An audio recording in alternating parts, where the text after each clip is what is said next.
नमस्कार, मैं निकेत कुमार। आप देख रहे हैं तिरहुत न्यूज। बिहार विधानसभा चुनाव का ऐलान होने के बाद सभी राजनीतिक पार्टियों में खलबली सी मच गई है। अगर हम बात करें बिहार के एनडीए और महागठबंधन की, तो लगभग दोनों पार्टियों ने अपने सभी सीटों पर अपना पत्ता खोल दिया है। शायद ही कुछ सीटें बची हैं जहां पर संशय बरकरार है अभी तक। हम बात करते हैं मुजफ्फरपुर नगर विधानसभा क्षेत्र की। नगर विधानसभा क्षेत्र में अभी तक एनडीए से और ना ही महागठबंधन से किसी भी उम्मीदवारों का पत्ता नहीं खोला गया है। अभी भी संशय मुजफ्फरपुर नगर विधानसभा क्षेत्र में बरकरार है। हालांकि सबसे हॉट सीट मानी जाती है मुजफ्फरपुर नगर विधानसभा। यहाँ पर पिछले 25 सालों की अगर बात करें तो दो नामों का कब्जा रहा था मुजफ्फरपुर में। पहले 15 सालों तक विजेंद्र चौधरी, उसके बाद 10 सालों तक सुरेश शर्मा।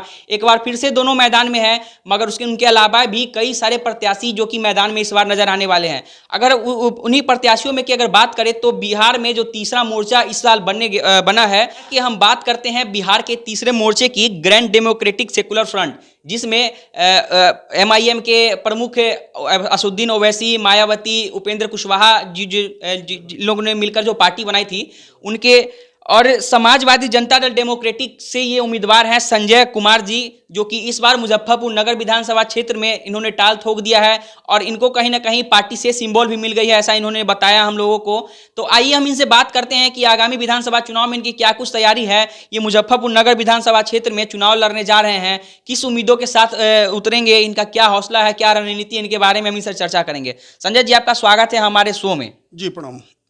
तो बताइए संजय जी, आप इस बार पहली बार नगर विधानसभा का चुनाव लड़ रहे हैं, क्या तैयारी है आपकी?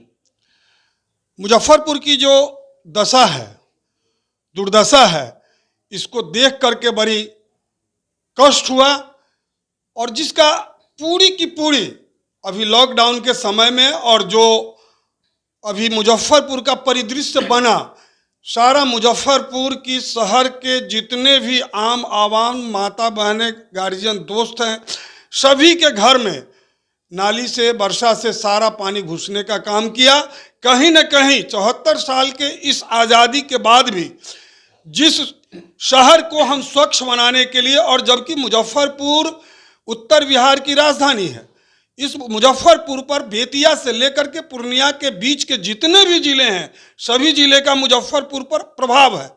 ऐसी स्थिति में, और व्यवसाय का बहुत बड़ा केंद्र मुजफ्फरपुर है, ऐसी स्थिति में हम जितने भी जनप्रतिनिधि आज तक मुजफ्फरपुर से बने, उन्होंने मुजफ्फरपुर को किसी न किसी रूप में दुर्दशा और इस गर्त तक आज पहुंचाने का काम किया कि आज मुजफ्फरपुर एक बीमारू मुजफ्फरपुर बन चुका है, जिसकी उद्धार की आवश्यकता है, और जिसमें संकल्प होगा, जो संकल्पित हो जाएगा, वह मुजफ्फरपुर की दिशा और दशा को बदल करके एक स्वच्छ, और बिहार ने ही देश के पैमाने पर मुजफ्फरपुर का लाने का काम किया था। कभी मुजफ्फरपुर की चर्चा, यहाँ जॉर्ज फर्नांडिस जब सांसद थे तो उन्होंने कहा था कि मैं मिनी बम्बई बनाने का काम करूंगा।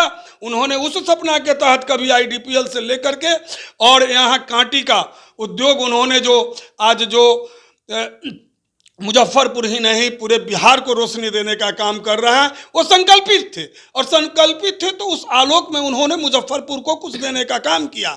आज हमारे जनप्रतिनिधि जो भी बने, उन्होंने मुजफ्फरपुर को लूटने का काम किया। ऐसी परिस्थिति में आज हम मुजफ्फरपुर के आम आवाम, आम लोग, शहरी लोग एक नरक की जिंदगी और असहाय की जिंदगी महसूस करते हैं, जिसको हमने महसूस किया, और उससे उद्धार दिलाने के लिए, उसके विकल्प को ठीक करने के लिए आज मैं मुजफ्फरपुर से अपने को प्रत्याशी घोषित करता हूं। हम लोगों का जो गठबंधन है, माननीय सांसद पूर्व उपेंद्र कुशवाहा जी, हमारे राष्ट्रीय अध्यक्ष पूर्व मंत्री देवेंद्र प्रसाद यादव जी, श्री मायावती जी, हमारे देश ही नहीं विश्व के एक मानचित्र पर हमारे नेता असदुद्दीन ओवैसी साहब और राजभर साहब, हम लोगों को जो गठबंधन है बिहार में, उस गठबंधन से, समाजवादी जनता दल से मुझे मुजफ्फरपुर का प्रत्याशी बनाया गया है। और मैं जितनी में हम में क्षमता होगी, उतनी क्षमता से मैं मुजफ्फरपुर के उद्धार के लिए, मुजफ्फरपुर के विकास के लिए अपने को समर्पण करूंगा। मुजफ्फरपुर को स्मार्ट सिटी कहा जाता है, इसको किस नजरिए से देखते हैं आप? मुजफ्फरपुर स्मार्ट सिटी में आया, इसके लिए मैं मुजफ्फरपुर के आम आवाम को मैं धन्यवाद देता हूं। आपने जो उस समय की उस घड़ी की जो परीक्षा थी, उस घड़ी को आपने पास करने का काम किया। लेकिन दुर्भाग्य हमारा रहा कि ऐसी जो आपने अर्जन करने का काम किया उसको हम सुसज्जित नहीं कर पाए। कहीं ना कहीं हमारे जो सरकार की, भारत सरकार से लेकर के बिहार सरकार की मंशा रही, उन्होंने उस आयाम को जमीन पर उतारने का काम नहीं किया।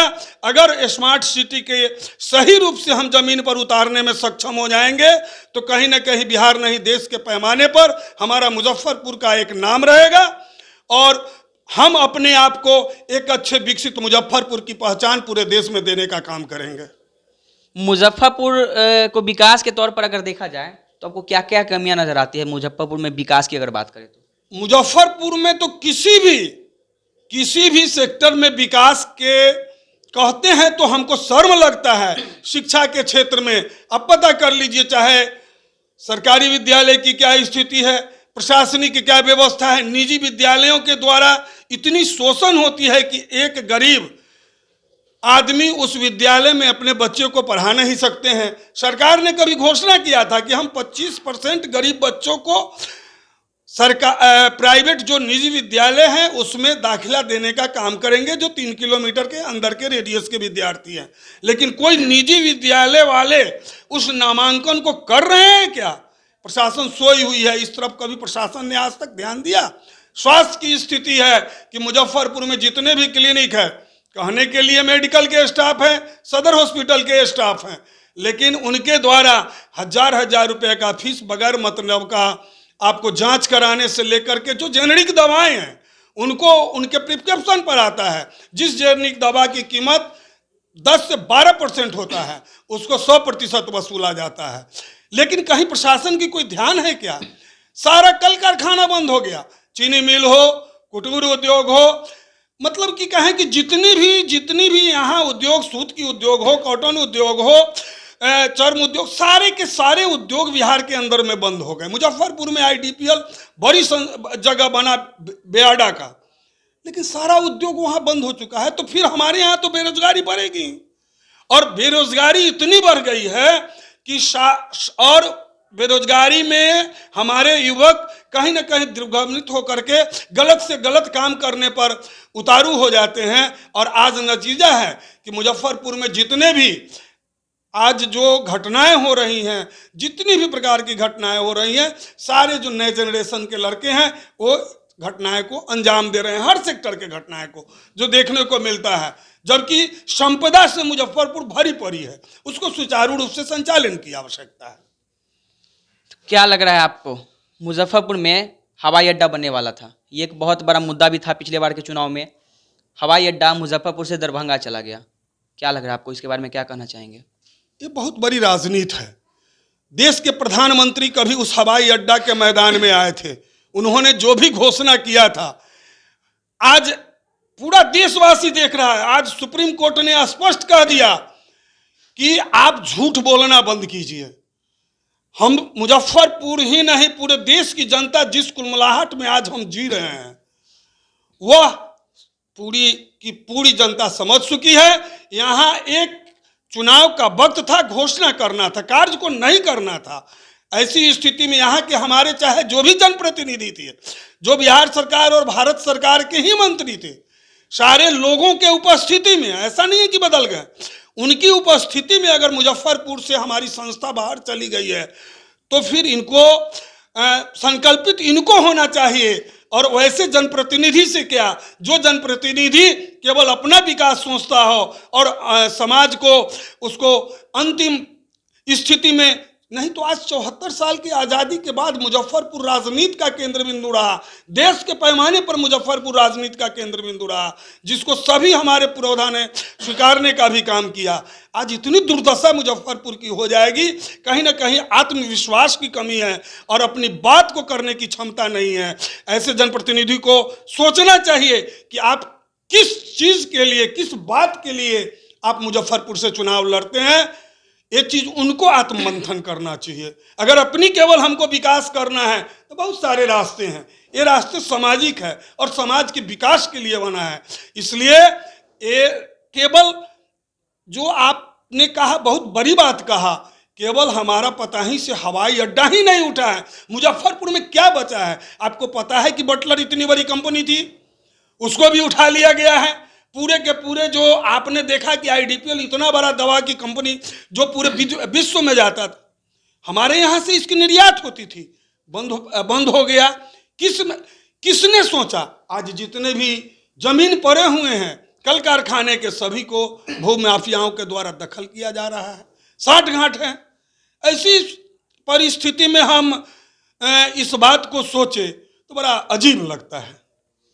मुजफ्फरपुर की नगर विधानसभा की धरती पर आप चुनाव लड़ने जा रहे हैं, आपने रोजगार की भी बात की, तो बताइए अगर आप जीत कर आते हैं यहाँ के विधानसभा क्षेत्र में तो रोजगार के लिए क्या कुछ करेंगे मुजफ्फरपुर की जनता के लिए, जो आप पर भरोसा जताएंगी? एक चीज मैं बता देता हूं, आप लोगों को शायद पता है या नहीं है, जब देश के अंदर में जिस समय देवगौड़ा जी की मिनिस्ट्री बनी थी, मुझे पूरी तरह ख्याल है, देश आजादी के बाद भारत सरकार के जितने भी मंत्रालय हैं, सभी मंत्रालय के सचिव दक्षिण भारत के हुआ करते थे। सारा का सारा पैसा विकास कार्य में हमारे देश का दक्षिण भारत की तरफ चला जाता था।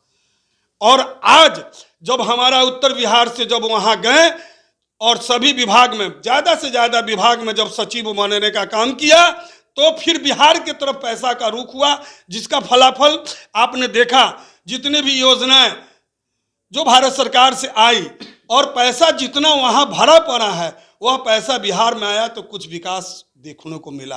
ये हमारे मुजफ्फरपुर के जो भी जनप्रतिनिधि हैं, उनके अंदर कार्य कराने की कार्य क्षमता होनी चाहिए कि जिससे कि वहाँ से पैसा ला करके मुजफ्फरपुर के विकास करावे, कल कारखाने लगावे, उद्योग धंधा लगावे, जिससे कि मुजफ्फरपुर का विकास हो। और रोड नाला का विकास तो नगर निगम मुजफ्फरपुर का सक्षम है। नगर निगम के पास इतनी राशि है और उतनी व्यवस्था है, इतनी स्रोत है, जिससे कि मुजफ्फरपुर को एक सुसज्जित किया जा सकता है। कोई कमी नहीं है। हम लोगों को मुजफ्फरपुर से जितनी टैक्स आता है, बिहार के दूसरे किसी भी जिले से नहीं आता है जितना हमारा मुजफ्फरपुर से टैक्स बिहार सरकार और भारत सरकार को मिलता है। हम उस पैसा को अपने जो हमारे विकास के लिए, हमारे दिग्भ्रमित हो रहे हैं युवाओं के लिए, उसको रोजगार के लिए हमको जितनी भी लड़ाई चाहे भारत सरकार बिहार सरकार से लड़ना होगा, मुजफ्फरपुर के विकास के लिए चाहे मुजफ्फरपुर के प्रशासन का चक्का जाम करना पड़ेगा, मैं करने का काम करूंगा।